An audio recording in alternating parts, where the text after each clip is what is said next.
आमच्या हातामध्ये सत्ता आणि एवढा पैसा असता तर भाजपला सुद्धा देश टिकवता येणार नाही आणि फडणवीसांना मुख्यमंत्रीपद टिकवता येणार नाही आणि एकनाथ शिंदेना त्यांचं जे पद आहे ना ते पद टिकवता येणार नाही. आम्ही आमचे 60 नगरसेवक फोडले, शिवसेनेचे विद्यमान 60 नगरसेवक फोडले, त्यातले 90% पराभूत झाले. तुम्ही कोणतेही नाव सांगा, मी तुम्हाला आता मतदारसंघ सांगतो. बहुतेक सर्व नगरसेवक जे आम्हाला आमच्याकडून फोडले, शिंदेकडे गेले, ते सर्व पराभूत झाले. आम्हाला दोघांना मिळून म्हणजे माननीय राज ठाकरे आणि माननीय उद्धव ठाकरे यांना मिळून आम्ही 71 जागा जिंकलो. या सर्व प्रतिकूल परिस्थितीत मराठी माणूस आमच्या मागे ठामपणे उभा राहिला. त्याच्यामुळे हे प्रश्न निरर्थक आहे. 71 जागा या परिस्थितीत जिंकणं ही मोठी अचिव्हमेंट आहे. ठीक आहे, सत्ता नाही. पण मी कालच एक समाज माध्यमांवर ट्विट केलेलं आपण पाहिलं असेल. एकनाथ शिंदे जयचंद झाला नसता, जयचंद माहिती आहे ना, हां, ज्याने महाराणा प्रतापचा घात केला. एकनाथ शिंदे जयचंद झाला नसता तर या भाजपच्या 100 पिढ्या उतरल्या असत्या तरी या मुंबईवर भारतीय जनता पक्षाचा म्हणजे महाराष्ट्र द्वेष्ट्यांचा महापौर बसला नसता आणि झेंडा फडकला नसता. एकनाथ शिंदे आणि त्यांच्या लोकांनी जी जयचंदगिरी केली, मला तर तो प्रसंग आठवतोय. शनिवार वाड्यावरचा जरीपटका उतरवला, शनिवार वाड्यावरचा मराठ्यांच्या साम्राज्याचा जरीपटका उतरवणारा बाळाजी पंत नातू आणि त्याने स्वतःच्या हाताने शनिवार वाड्यावरती युनियन जॅक फडकवला ब्रिटिशांचा. हे त्या अवलादीचे लोक आहेत ज्याने आपल्या मराठी साम्राज्याचा जरीपटका खाली उतरवला आणि त्याच हातानं ब्रिटिशांचा युनियन जॅक शनिवार वाड्यावर फडकवून इथे ब्रिटिशांच्या राज्याला, ईस्ट इंडिया कंपनीला इथे महाराष्ट्रामध्ये एक मार्ग करून दिला.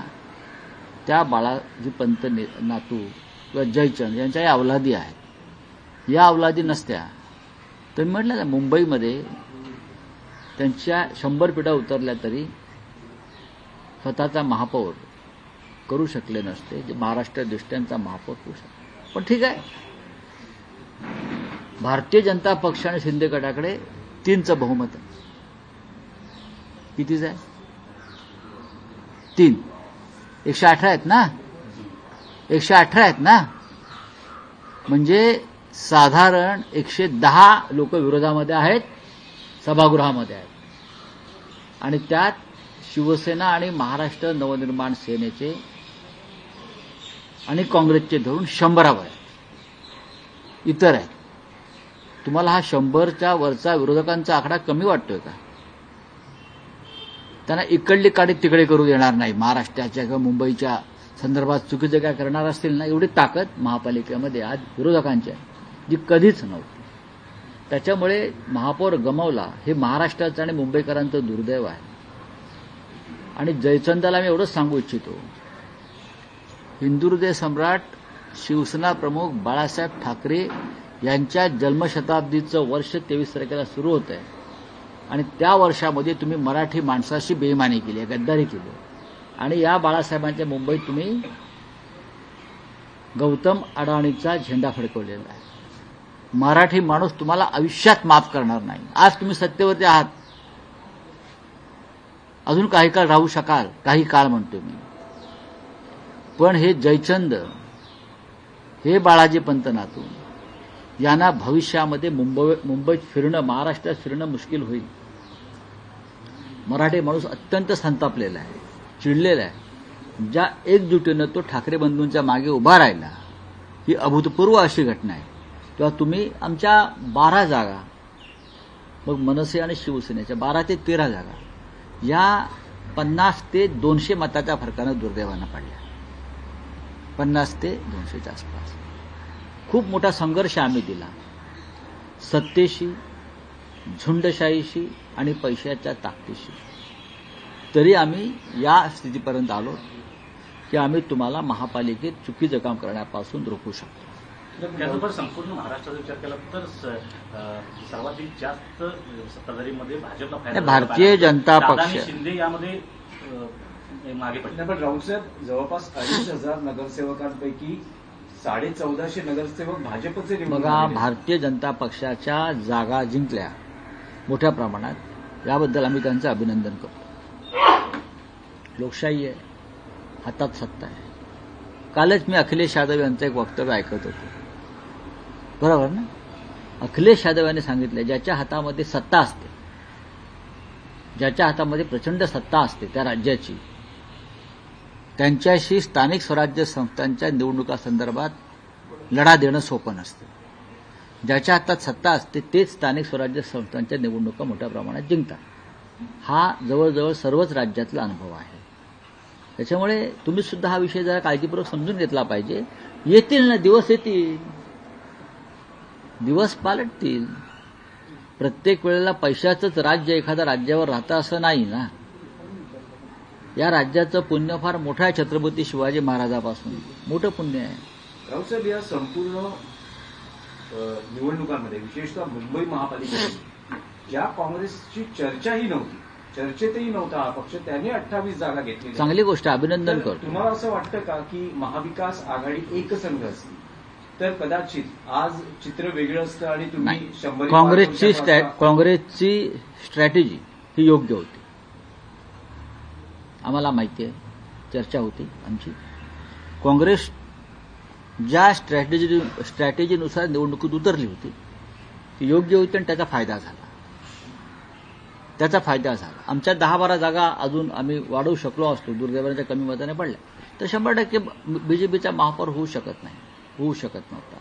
पण तरीही आम्ही एक प्रबळ आणि मजबूत विरोधी पक्ष महापालिकेत, शिवसेना, महाराष्ट्र नवनिर्माण सेना, काँग्रेस आणि इतर सगळे, आम्ही भारतीय जनता पक्षाच्या तोंडाला फेस आणू. त्यांना मुंबई अडाणीच्या घशात कोणत्याही परिस्थिती घालू देणार नाही आणि ठेकेदारांचं राज्य सत्ताधारी नाही ते विरोधी पक्ष उलथवून टाकेल. मुंबईच्या अफगाणिस्तान असं तुम्ही आपल्याला उल्लेख केला आहे ना. ही प्रक्रिया सुरू होईल, पण आम्ही त्याच्यामध्ये आडवे आहोत, लक्षात ठेवा. आम्ही आहोत, छातीचा कोट करून आम्ही मुंबईचं सत्ता नसली आमच्याकडे याचा अर्थ लढाई संपली असं होत नाही ना. उलट सत्ता नसताना लढाईला रंग जास्त चढतो. संयुक्त महाराष्ट्राच्या लढ्यामध्ये जे लोक उतरले होते मुंबईसाठी त्यातले कोणीही सत्तेत नव्हते. जो मुंबईचा लढा झाला 1956 साली, संयुक्त महाराष्ट्राचा लढा म्हणून जो ओळखला जातो आणि ज्यात 106 हुतात्म्यांनी आमच्या बलिदान केलं, त्या लढ्यात उतरलेला एकही पक्ष सत्तेमध्ये नव्हता. हे मी भाजपा आणि जयचंदच्या पक्षाला सांगू इच्छितो. राऊतसाहेब, राज ठाकरेंनी आत्ताच एक ट्विट केलेलं आहे, त्यामध्ये एक वाक्य आहे, यावेळेस अपेक्षित यश मिळालं नसल्याचं ते दुःख व्यक्त करतायत आणि त्याला जोडूनच फडणवीसांनी गेल्या आठवड्यात विधान केलं होतं की या युतीमध्ये, तुमच्या युतीमध्ये राज ठाकरे हे सर्वात मोठे लुजर असतील. आणि तिसरा त्यातला मुद्दा असा की आता जी चर्चा आहे मनसैनिकांकडनं बोलली जाते की त्यांना हव्या असलेल्या ठिकाणी किंवा योग्य जागा त्यांना मिळाले नसल्यामुळेच मनसेला हे अपयश मिळालं. हे कोण पडद्यामागून काय बोलताय त्याच्यावरती प्रश्न विचारू नका. सन्मान्य राज ठाकरे यांनी जी भूमिका मांडलेली आहे ती योग्य आहे. एका पराभवानं, मुळात हा पराभव मानत नाही. आम्ही चांगल्या प्रकारे लढत दिली, आम्ही चांगल्या प्रकारे आघाडी घेतली. महाराष्ट्र नवनिर्माण सेनेला अजून 10 ते 12 जागा मिळणं अपेक्षित होतं, पण त्यांचे सुद्धा अनेक उमेदवार महाराष्ट्र नवनिर्माण सेनेचे हे थोड्या थोड्या फरकानं पडलेले. आता जसं मुलुंडला सत्यवान दळवी यांचा विजय जाहीर केला आणि त्यांनी विजय मिरवणूक काढली. खरं म्हणजे त्यांनी तिकडे थांबायला हवं होतं काही काळ, असं आता मी चर्चा केली. कारण रिकाउंटिंगची व्यवस्था होती पण ती करू शकले नाहीत. त्यानंतर या भांडुपलाच पश्चिमेला मोहन चिरात म्हणून एक उमेदवार आहेत, ते सुद्धा अल्पशा मतानं पडलेले आहेत. इथे विश्वनाथ ढोलोम आहेत, ते सुद्धा फार थोड्या मतानं पडले. याला काही वेगळी कारण आहेत. पण आम्ही सगळ्यांनी, शिवसैनिकांनी, आम्ही सगळ्यांनी महाराष्ट्र नवनिर्माण सेनेचे उमेदवार जिंकून यावेत यासाठी शर्थ केली. म्हणजे आम्ही त्या ठिकाणी गेलो, शिवसैनिकांच्या, मनसैनिकांच्या बैठका घेतल्या, सर्व प्रकारची मदत करण्याचा प्रयत्न केला, लोकांना आवाहन करत राहिलो पण दुर्दैवानं राजसाहेबांच्या पक्षाचे उमेदवार कमी आले. त्याच्यावरती आम्ही एकत्र बसून चर्चा करू. त्याच्यामुळे हे पाठीमागून कोण काय बोलतंय, या जागा त्या जागा, त्याला काय तथ्य नाही. आमच्या सुद्धा अनेक जागा पडलेल्या आहेत ना. पण दोघांनाही, शिवसेनेला सुद्धा महाराष्ट्र नवनिर्माण सेनेची आणि त्यांना मानणाऱ्या मतदारांची मदत झाली आणि नवनिर्माण सेनेचे लोक निवडून आणण्यामध्ये आम्हीही शर्थ केली. नाही, पण रावसाहेब, एक आरोप असा केला होता की विश्लेषण असं केलं आरोप बिरोप बोलू नका. आरोप काय? ठाकरे बंधूंच्या युतीमध्ये फायदा सर्वाधिक हा उद्धव ठाकरेंना झाला, राज ठाकरेंना तेवढा फायदा एक झाला लक्षात घ्या की वोट शिवसेना ट्रान्सफर झाली नाही. फडणवीस म्हणतात ते भांडणं लावतात. शिवसेना हा या मुंबईतला मूळ पक्ष आहे, तुम्ही विसरताय. शिवसेना हा मुंबईतला मूळ पक्ष आहे. शिवसेनेची ताकदच आधीच्या महापालिकेत 84 जागांची होती. आम्ही 15 ते 20 कमी झालो. आम्ही सुद्धा कमी झालेलो आहोत. काही कारणं असतात ते सोडून द्या. राजसाहेबांनी च्या पक्षाला 6 जागा मिळाल्यात. आमची अपेक्षा होती, सगळ्यांची खात्री होती की महाराष्ट्र नवनिर्माण सेना 20 जागापर्यंत मजल मारू शकेल आणि तशी आम्ही ताकद सुद्धा लावली होती. पण नाही, निवडणुकामध्ये नाही होत. आता ठाण्यामध्ये भाजपची ताकद मोठी होती असं म्हणतो आम्ही, पण शिंदे आले. बरोबर ना? याचा अर्थ काय घ्यायचा? असं अनेक ठिकाणी होतं, अनेकदा होतं. याचा अर्थ तुम्ही ते उल्लेख केला तर एक आश्चर्य व्यक्त करणारा निकाल आहे. स्वतः शिंदेच्या प्रभागात शिवसेना उद्धव बाळासाहेब ठाकरे पक्षाचा उमेदवार निवडून आले. ही ठिणगी आहे. आम्हाला ठाण्यामध्ये जास्त लक्ष घालता आलं नाही. आमचं लक्ष मुंबईवर जास्त होतं. अधिक लक्ष घातलं असतं तर कदाचित आम्ही थोडं अजून पुढे जाऊ शकलो असतो. पण एक वर्तुळ पूर्ण झालंय बरं का. एक वर्तुळ पूर्ण झालं. लोकसभा, विधानसभा, नगरपालिका आणि महानगरपालिका. याच्या पुढे आता एकनाथ शिंदे सरकणार नाही. यापुढे त्यांचं रोज अधपतन आणि घसरण सुरू होईल. राज्यभरात एमआयएमची ताकद वाढताना पाहायला मिळते. जवळपास 100हून अधिक जागा या एमआयएमनं मिळाल्या. नाही, एमआयएमचं एक वेगळं राजकारण आहे, त्याच्यावर भविष्यात बोलू आम्ही.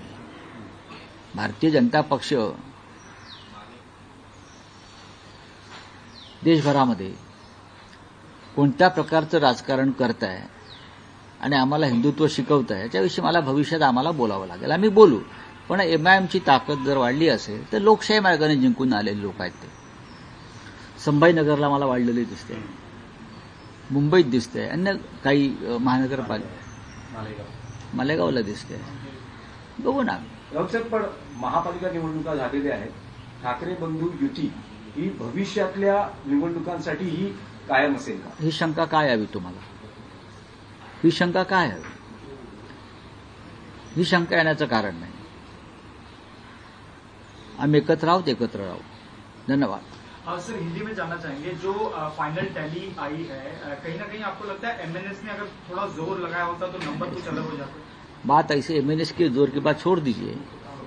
हम सभी ने कोशिश की कि एमएनएस की भी सीटें बढ़े. एमएनएस को 6 सीटें मिले. उनके बहुत सी सीटें बहुत कम मार्जिन से हार गए. शिवसेना की लगभग 12-13 सीटें ऐसी है जो हम बहुत ही स्लाइट मार्जिन या 50-100 वोट से हार गए हैं. अगर हम जीत जाते तो आज जो आपको पिक्चर दिख रहा है मुंबई में वो नहीं दिखता.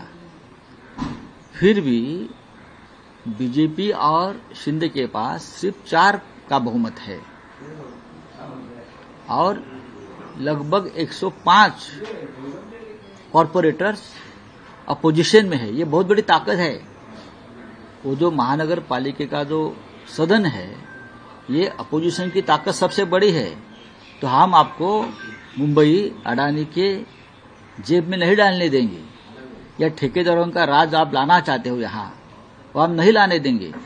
100 से ज्यादा हमारे जो पार्षद है वो आपको हर मोड़ पर रोकेंगे जब ऐसा काम आप करेंगे.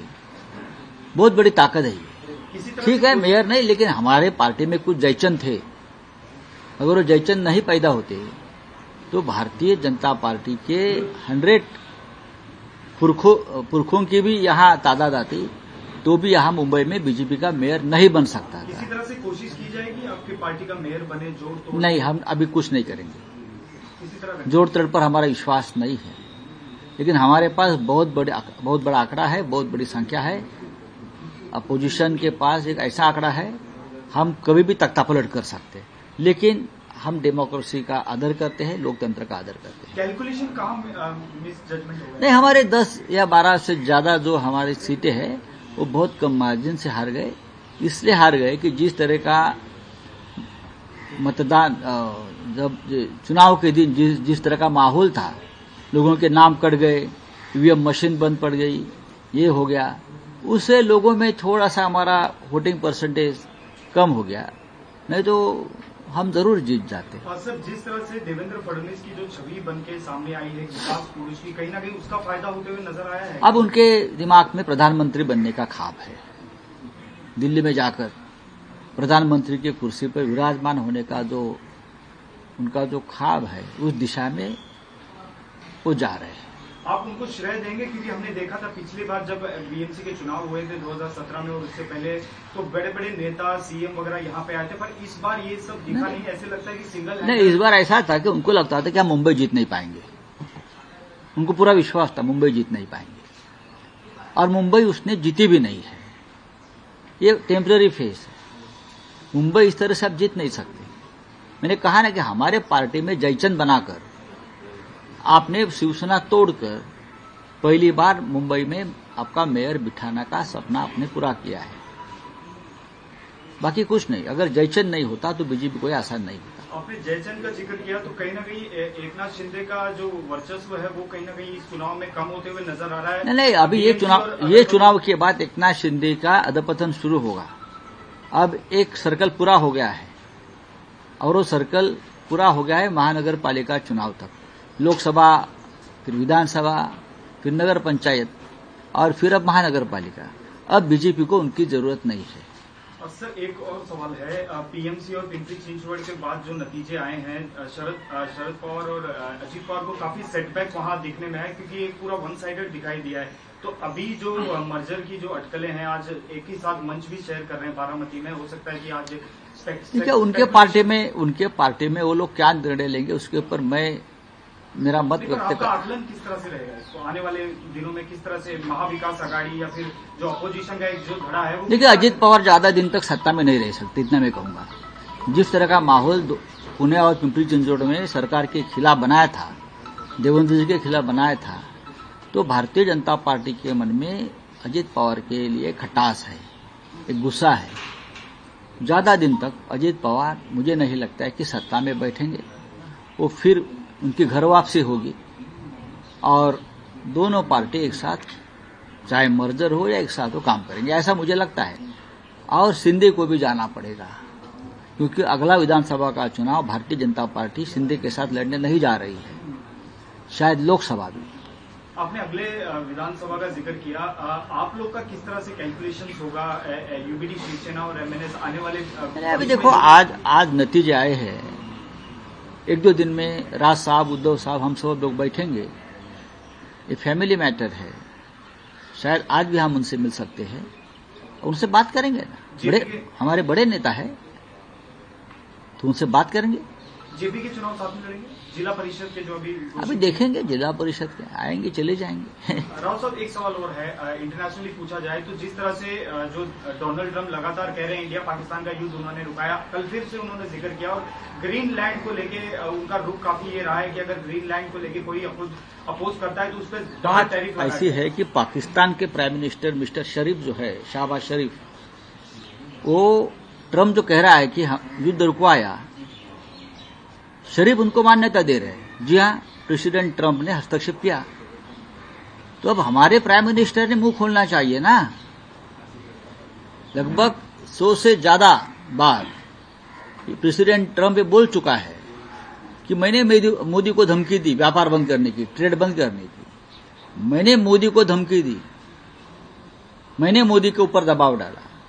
अगर दबाव नहीं डाला है तो ये हमारे प्राइम मिनिस्टर का कर्तव्य है कि देश के सामने आकर बताइए कि मैंने प्रेसिडेंट ट्रंप का दबाव नहीं माना है, मैंने अपने आप युद्ध को रुकवाया है। हम तो लाहौर तक जाने वाले थे, लेकिन अचानक मुझे लगा कि लाहौर तक नहीं जाना चाहिए, उसमें प्रेसिडेंट ट्रंप का कोई हस्तक्षेप नहीं है।